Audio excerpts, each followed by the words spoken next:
all the element called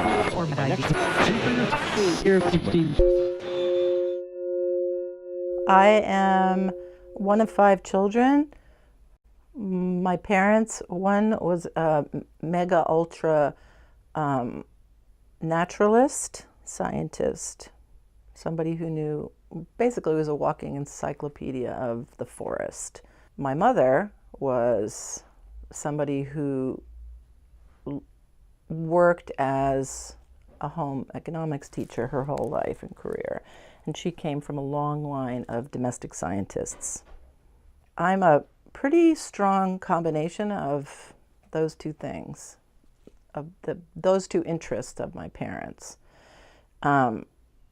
I learned how to sew when I was 5 years old from my mother. It really interested me, and I'm the one out of all the 5 kids who really also had this interest in nature because of my father. I mean, I think we all really appreciate in our family nature, and but I went out with my dad all the time in the woods, and I ended up at an early age becoming his typist because he was writing. I'm studying spores right now because I'm going to do a presentation at the Telluride Shroom Fest in mid-August in western Colorado on the magic and wonder of spores, because my father was a kind of an initiator of an art form called spore art. What else?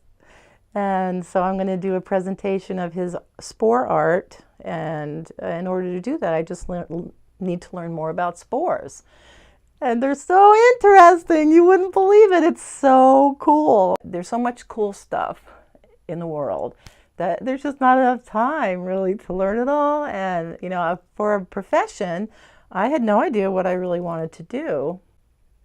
I didn't really know what to focus on to study to make money.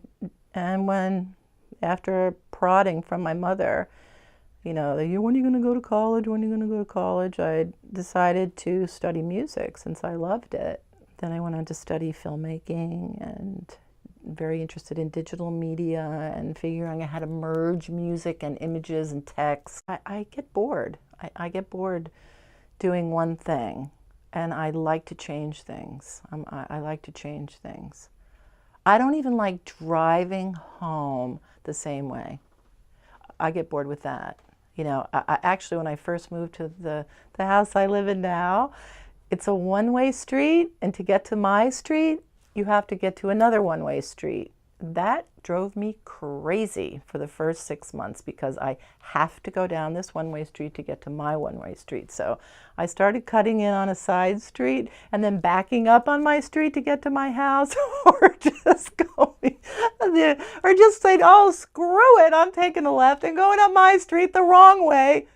If they don't like it, arrest me, you know, because I just get this feeling of like discomfort with sameness. And I think that's why I love jazz so much. I love the improvisational part of singing because I can sing things differently. And every time, I love that. I just love the freedom of that. One thing about being out in the woods or in nature is that you never know what you're going to find. You know, nothing's ever the same twice. You know, you just have to go and take chances with everything. And, you know, it's not like, well, if we go to this place, we're going to find this. That's not how it is. It's like going out into the woods is like this really interesting treasure hunt every time you go.